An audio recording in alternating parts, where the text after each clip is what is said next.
He felt no remorse, though, over murdering Shan Bianlang, only disgust. The flames gradually died down, but the sky was still brightly lit. A ghostly shadow rustled at the base of the wall. The village was engulfed by a swelling tide of barking. Metal rims of water buckets clattered loudly. Water sizzled and sputtered as it hit the roaring flames. 6 days earlier, the downpour had soaked the sedan bearers until they looked like drenched chickens, and the only dry spot on the young bride was her back.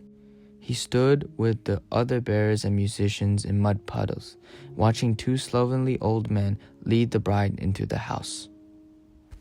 Not a single person in the large village came out to watch the excitement, and the bridegroom was nowhere in sight. A rusty odor seeped through the open door, and the sedan bearers knew without being told that the bridegroom, who wouldn't show his face, was indeed a leper. Seeing that there were no witnesses to the excitement, the musicians settled for a bland little tune. A wizened old man came outside with a little basket of copper coins and croaked, "Here's your reward, come and get it," as he scattered a handful of coins on the ground. The bearers and musicians watched the coins splash in the puddles, but none made a move to pick them up. The old man bent over and picked up the coins one at a time. That was when the idea of burying a knife in the old man's scrawny neck formed in Granddad's mind. Now flames were lighting up the same compound, and the couplets pasted up alongside the gate. Since he wasn't completely illiterate, he read them, and when he had finished, flames of indignation drove every trace of coolness out of his heart. He used some folk wisdom to absolve himself. Charity for the sake of karma doesn't mean you'll die in bed. Murder and arson are a sure path to the good life. Besides, he'd given the young woman his word and had already murdered the man's son by sparing the father. He'd only be subjecting him to the grief of seeing his son's corpse. There was no turning back. Now that he'd knocked over the gourd and spilled all the oil, he created a new life for the young woman. "Old man Shan," he mumbled under his breath, "this day next year will be your first anniversary."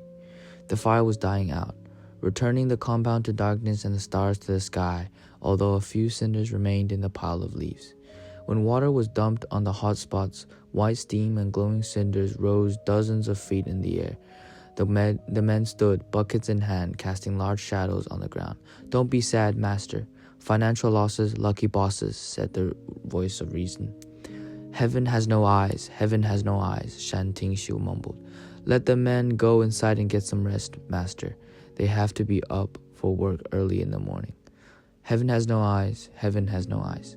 The men staggered into the eastern compound. Yu Jian'ao hid behind the screen wall as the clatter of buckets on carrying poles moved past him, followed by silence. Shan Tingxiu stood in the gateway, mumbling, but finally began to lose interest and carried his tile croak back into the compound, the two family dogs leading the way.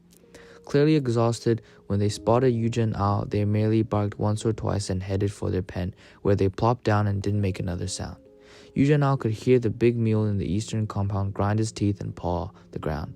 The 3 stars had moved to the western sky, so it was after midnight. He braced himself, gripped his sword, and waited until Shan Tingxiu was a mere 3 or 4 paces from the door, then rushed him with such force that he buried the sword in his chest, past the hilt. The old man flew backwards, his arms spread out, as if he were taking off into the air, before falling on his back. His towel croaks crashed to the ground and blossomed like a flower. The dogs barked listlessly a few more times and took no more notice. Yu Jian'ao withdrew his sword, rubbed both sides of the blade on the old man's clothes, and turned to leave, but he stopped himself. After dragging Shan Bianglang's body into the yard, he removed some rope from a carrying pole at the base of the wall, tied the 2 frail corpses together at the waist, then hoisted them up and carried them out to the street. They hung limply over his shoulder, their dragging feet making pale designs in the dirt, the blood seeping from their wounds, leaving red patterns on the ground. Yu Jian'ao carried the bodies over to the western inlet, whose glassy surface reflected half of the stars in the sky. A few sleepy white water lilies floated gracefully like spirits in a fairy tale. 13 years later, when Mute shot Yu Jian'ao's uncle, Big Tooth Yu, there was hardly any water at this spot in the river. But these lilies were still there. Yuja now dumped the bodies back into the water with a loud splash. They sank quickly to the bottom, and when the ripples died, the sky once again owned the surface. Yuja now rinsed his hands, his face, and his sword in the river, but no matter how long he washed, he couldn't remove the smells of blood and mildew. He then headed down the road, forgetting all about retrieving his rain cape from the Shan compound. When he traveled about half a li, he turned into the stand of sorghum and immediately stumbled and fell. Suddenly, realizing how tired he was, he rolled over on his back, oblivious to the dampness, and gazed at the stars until he fell asleep. Chapter 5. 5 monkeys Shan, knowing there was something fishy about the fire that night, seriously considered getting up and helping to fight it, thus carrying out his responsibilities as a village chief. But Little White Lamb, the voluptuous opium peddler, wrapped her arms around him and wouldn't let go. 2 bandit gangs had once fought over this girl with her fair skin and moist, captivating, suggesting eyes, what is called fighting over the nest in bandit parlance. She was a living sign that the war being waged by Gaomi County Magistrate Nine Dreams Cao was far from won.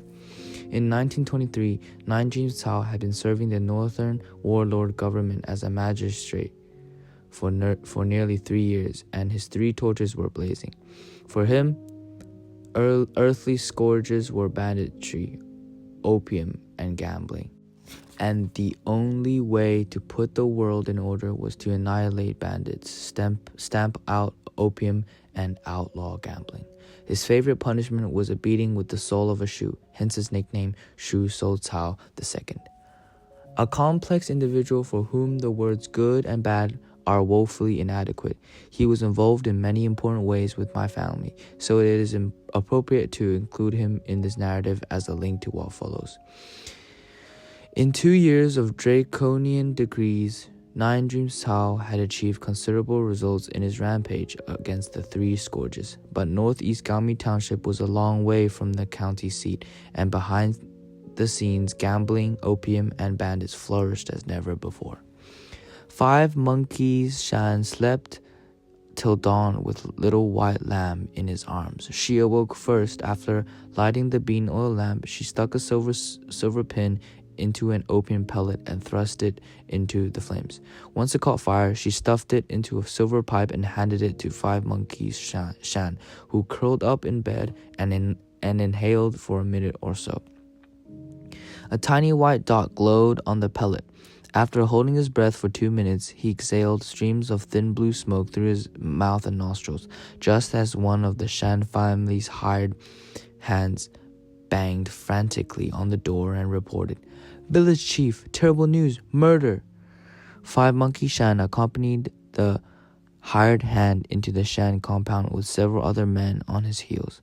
Then he followed the trail of blood into the inlet at the western edge of the village. The crowd behind him swelled. "The bodies must be at the bottom of the river," he said. No one made a sound. "Who'll go down and drag them up?" The men exchanged glances, but said nothing. The emerald green water was smooth as glass. Water lilies floated placidly on the surface, with scattered dewdrops sticking to the leaves nearest the water, as moist and round as pearls. "$1 silver. Now who'll go?" Still no sound. An acrid stench rose from the inlet, and an unimaginably foul red glare emerged from a puddle of purplish blood in the reeds at the water's edge. The sun rose above the field, white at the top and green at the bottom, sizzling like a chunk of partially fired steel. A line of black clouds above the horizon of sorghum tips stretched far off into the distance, so level you'd think your eyes were playing tricks on you.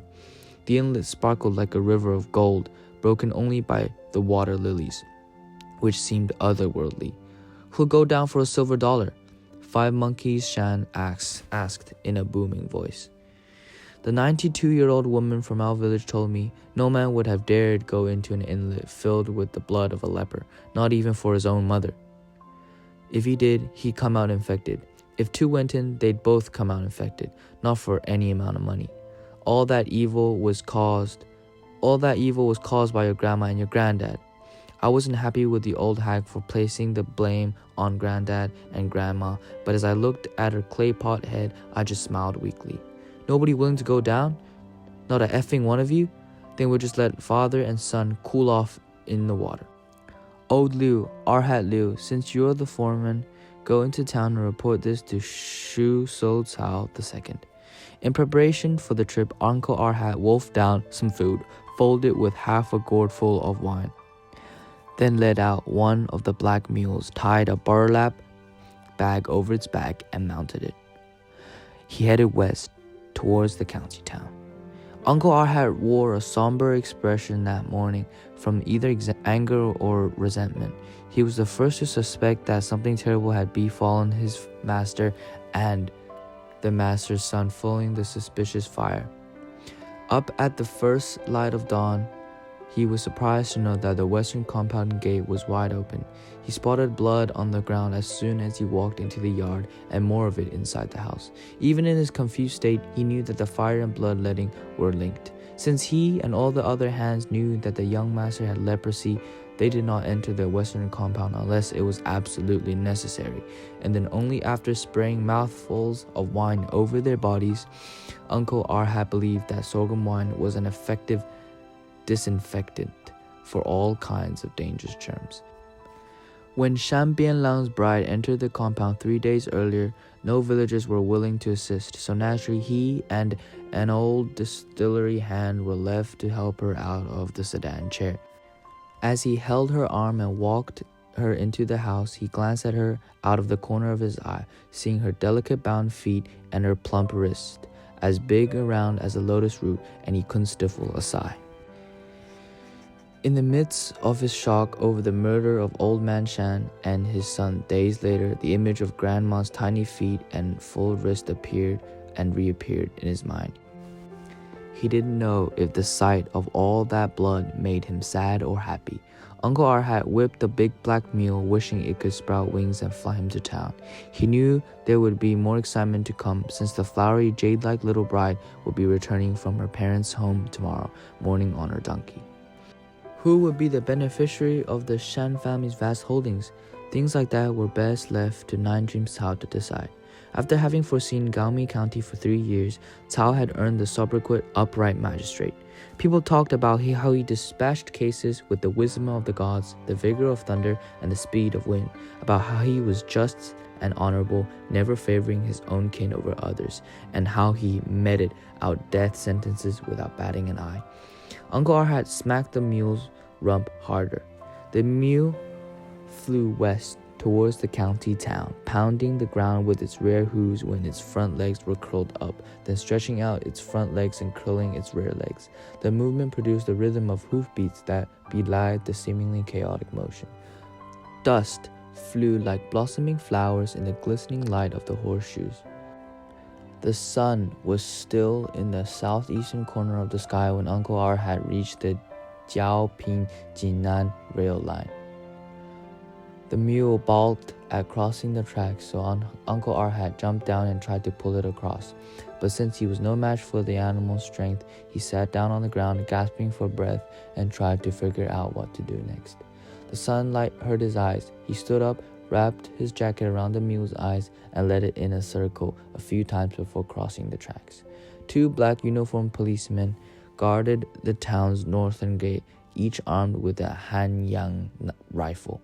Since it was market day in Gaomi County, a stream of pushcarts, peddlers with carrying poles, and people on mules and on foot passed through the town gate.